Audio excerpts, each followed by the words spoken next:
Hello students, welcome to the class 9th science with chapter 10 gravitation. Clear? So today's topic is motion of object under the influence of gravitational force of the earth. इसमें हमें बताना है इस topic में objects किस type से हमारे move करते हैं when they fall from any height from the any building, then the gravitational force act on it same, remain same या फिर हमारा different. Clear? तो इसके लिए हमने एक एक्टिविटी परफॉर्म करेंगे. उस एक्टिविटी में हमने क्या लेना है? We take a piece of paper and in the second hand we take the stone.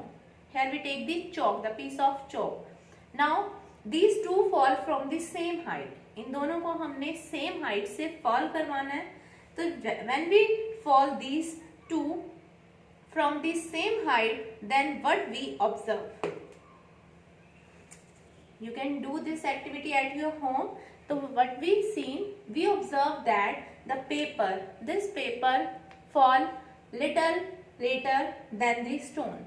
ये कुछ टाइम के बाद हमारा ग्राउंड पर फॉल किया और ये स्टोन हमारा फर्स्टली ग्राउंड पर फॉल कर चुका था. क्लियर?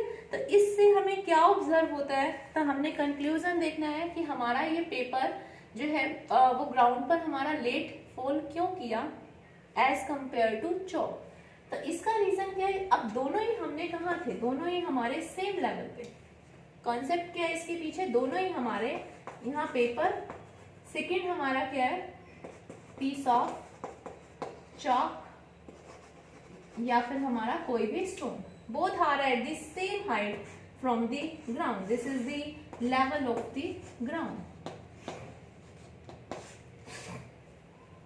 तो पेपर और बेस दोनों हमारे सेम हाइट पर हैं, सेम हाइट पर हैं. इट मीन्स जो अर्थ हमारा फोर्स अप्लाई करती है, gravitational force, the force applied by earth on both the object is same, then why paper fall later than the chalk? तो इसका रीजन क्या है? Reason behind this is air resistance. Air resistance कि paper के case में जो air resistance किसी चीज को अपोज करना, उसके मोशन को. क्लियर? तो एयर ने पेपर के ऊपर जो फोर्स लगाया, एयर रेजिस्टेंस पेपर के केस में हमारा ज्यादा था as compare to piece of chalk. Clear? That's why जो पेपर हमारा फॉल किया वो बाद में फॉल किया as compare to piece of chalk. Clear? तो it means reason behind this air resistance. तो इट मीन्स अगर हम ये सेम एक्टिविटी अभी हमने कैसे की? ओपनली की. अगर हम सेम एक्टिविटी को हम किसी गिलास जार में करते हैं एंड दिस गिलास jar is the medium inside this is vacuum medium. It means in this medium, in this jar there is no air present, and then what we observe, we seen that the both paper and the chalk fall simultaneously on the bottom of the jar. Clear? So it means there is no air resistance. When there is no air resistance, then the force applied by the ground, gravitational force acting on both the object remains same. तब आपसे अगर पूछा जाए कि अगर हमारे पास different objects हैं तो ग्रेविटेशनल फोर्स हमारा सेम लगता है, तो हमारा आंसर क्या होना चाहिए? Gravitational force acting on the different object remains same, and it is gravitational force, it is independent on the mass of the objects. Clear? It is independent on the mass of the object. Underline कर लो इस point को.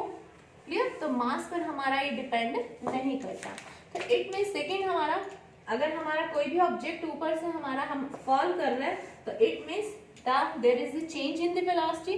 When there is the change in velocity it means there is the acceleration. और acceleration हमारी क्या थी? Here this acceleration is replaced by the acceleration due to gravity. ये हम पहले कर चुके हैं. इसमें हम एक्सेलरेशन को किससे लेंगे, जी से। तो हमारे पास जो इक्वेशन ऑफ मोशन है, हाइट से हमारी कोई ऑब्जेक्ट फॉल कर रहा है, तो एक इक्वेशन ऑफ मोशन हमारी क्या होती थी, 3 equation of motion, v is equal to u plus at, s is equal to ut plus half at square, third one is v square minus u square is equal to 2as, and where v is the final velocity of the object, u is the initial velocity of the object, a is the acceleration produced in the body, s is the distance covered by the object, these all, t is the time taken by the object, these all quantities you know. So when the object fall from the height, in this case this acceleration is replaced, here a is replaced by the g. Now the equation becomes v is equal to u plus gt, s is equal to ut plus half gt square, v square minus u square is equal to 2gs. Now the equations become these, where a is replaced by g. Clear? अब आपको इन equations में एक बात ये भी ध्यान रखनी है, इफ द ऑब्जेक्ट, अगर हमारा जो मोशन है ऑब्जेक्ट का, या फिर हम उसको कहें वेलोसिटी, जैसे हमने कहा कि ऑब्जेक्ट का मूव हमारा डाउनवर्ड ही मूव कर रहा है, तो एक्सेलरेशन, अगर हमारी एक्सेलरेशन जो मोशन है और acceleration both are in the same direction, तो ए हमने क्या लेना है, we take a positive. A positive कब लेना है हमने, इसको हम रब कर देते हैं, we take a positive when it is in the direction of, when it is in the direction of velocity or in the direction of motion, in the direction of motion. Clear? तो at that time हमने क्या लेना है, ए quantity हमने positive लेनी है। Second case हमारा क्या है, ए विल बी नेगेटिव, एक्सेलरेशन हमारी नेगेटिव कब होगी, नेगेटिव कब होगी, अब हमने क्या किया, ग्राउंड से हमने कोई भी ऑब्जेक्ट को हमने अपसाइड थ्रो किया। क्लियर? तो इट मीन्स अब मेरा मोशन तो कहाँ है, अपसाइड, अपवर्ड, और acceleration due to the gravitational force वो कहाँ है हमारा, डाउनवर्ड। हमेशा acceleration due to gravitational force downward होता है, तो इट मीन्स एक्सेलरेशन हमारे डाउनवर्ड है, एक्सेलरेशन डाउनवर्ड, और मोशन जो है वो ऑब्जेक्ट का कैसा है हमारा, upward. It means velocity upward, acceleration downward. In that case acceleration will be negative. तो इसको हम लिख सकते हैं, when it acceleration will be negative when it opposes the motion of an object.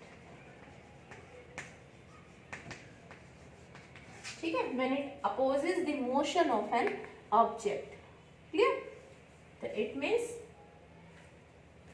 and these two, acceleration positive, acceleration negative, very important concept. It is used in the numerical.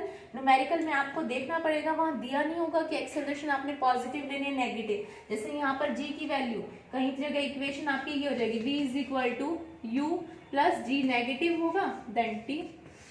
तो अगर यहीं पर ही हमारी प्लस माइनस की mistake, तो it means whole answer, हमारा whole question will be wrong.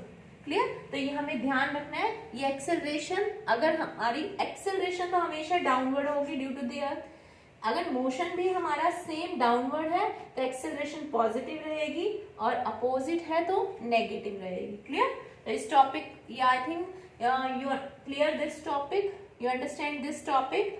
In our next video we discuss the difference between mass and weight. Clear?